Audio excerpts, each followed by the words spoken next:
आज डाउटनेट आप डाउनलोड करें। डाउटनेट पर अपने सभी गणित, रसायन विज्ञान, भौतिक विज्ञान और जीव विज्ञान के डाउट्स का करो सफाया। बस प्रश्न की फोटो खींचो, एक ही प्रश्न को क्रॉप करो और तुरंत वीडियो सोल्यूशन पाओ।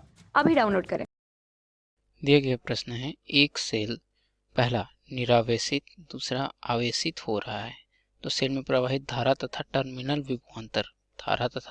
विभवांतर के बीच ग्राफ खींचिए। ठीक है, तो चलिए हमारे पास माना कि एक सेल है। ठीक है, माना कि यह सेल है। इसमें हम देख सकते हैं दो इलेक्ट्रोड लगा हुआ है, यह है ए और यह इलेक्ट्रोड है बी। एक में धन आयन है तथा एक में ऋण आयन है। तो इसमें होता यह है कि दो इलेक्ट्रोडों के मध्य जो विभवांतर होता है वो हमेशा क्या रहता है, वो फिक्स रहता है। ये देखिए, वो निश्चित रहता है। ठीक है ना।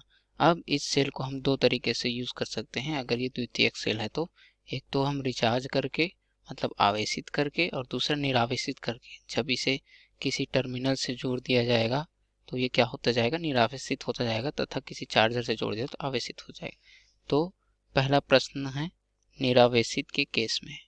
ठीक है, निरावेशित हो रहा है तब, ठीक है, मतलब अभी निरावेशित हो रहा है, मतलब यहाँ से विद्युत धारा जो है किसी भी परिपथ को दिया जा रहा है। ठीक है, विद्युत धारा दिया जा रहा है तो अभी जो सेल होगा वो क्या होता जाएगा, उसका जो बैटरी पावर है, मतलब जो ऊर्जा है वो कम होते जाएगा। अतः हम जानते हैं कि V बराबर सूत्र से E, अगर निरावेशित हो रहा है तो क्या होते जाएगा, ये तो पहले से ही उसका निश्चित था, है ना। दो इलेक्ट्रोडों के बीच अब उसमें विभवांतर क्या होते जा रहा है, कम होते जा रहा है, जो वोल्टेज है कम होते जा रहा है। ठीक है, तो उसको क्या लिख सकते हैं हम लोग, माइनस, ठीक है, R गुणित I। क्यों, क्योंकि इसमें करंट भी जो V को क्या लिख सकते हैं, R गुणित I। ठीक है, अगर इसको हम R प्रतिरोध से जोड़ दिए और इसमें I धारा बह रहा है तो ये विभवांतर के रूप में क्या होते जाएगा, कम होते जाएगा। ठीक है, तो इसके बीच ग्राफ कैसे बनेगा, कुछ इस प्रकार से। माना कि ये क्या है, इस y अक्ष में वोल्टेज है तथा x अक्ष में धारा को लेते हैं, तो हमें प्रश्नानुसार वोल्टेज, विभवांतर तथा धारा के मध्य ग्राफ खींचना है। तो जब निरावेशित हो रहा है तो हम जानते हैं कि उसमें पहले से ही क्या था, E विभवांतर था तथा उसमें अब कम होते जा रहा है। तो मान लीजिए कि यह कोई पॉइंट है, यहाँ कोई बिंदु है E। ठीक है, यहाँ पे क्या है, EMF मतलब पहले से ही ज़्यादा था, अब वह क्या होते जा रहा है, कम होते जा रहा है। ठीक है ना, तो ऐसा सीधी लाइन बनेगा।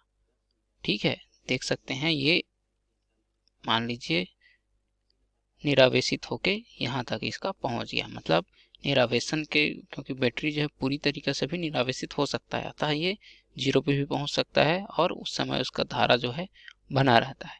ठीक है, ये हो गया पहले का। अब आ जाते हैं दूसरे में। जब बैटरी या फिर सेल आवेशित हो रहा है, ठीक है, आवेशित हो रहा है तब, तो देखिए इस केस में क्या हो जाएगा, अब हम जो है बैटरी को चार्ज देंगे किसी बाह्य चार्जर से या बल्ब से। ठीक है, तो यह जो है क्या हो जाता है, इसका सूत्र हो जाता है V बराबर E। क्यों, क्योंकि विद्युत वाहक बल पहले से उसमें था जो भी, और उसको और वोल्टेज दे दिया गया, मतलब प्लस V डैश, मतलब V बराबर हो जाएगा E प्लस IR। ठीक है, मतलब उसमें अब विभवांतर जो है बढ़ रहा है धीरे धीरे। तो इसके लिए ग्राफ क्या हो जाएगा, V बराबर E प्लस IR के लिए।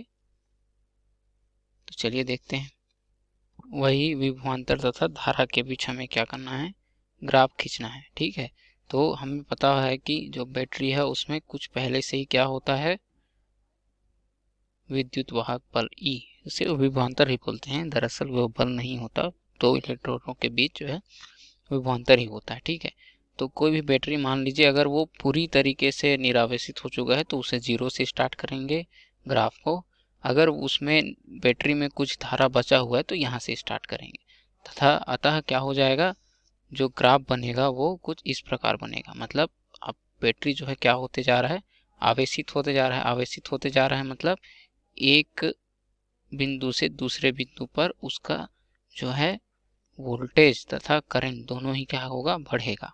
ठीक है, ये हो गया दूसरे का उत्तर। धन्यवाद। कक्षा 6वीं से 12वीं से लेकर नीट, IIT, जेई वो एडवांस के लेवल तक 1 करोड़ से ज्यादा छात्रों का भरोसा। आज ही डाउनलोड करें डाउटनेट ऐप या व्हाट्सएप करें अपने सारे डाउट्स 8400 400 400 पर।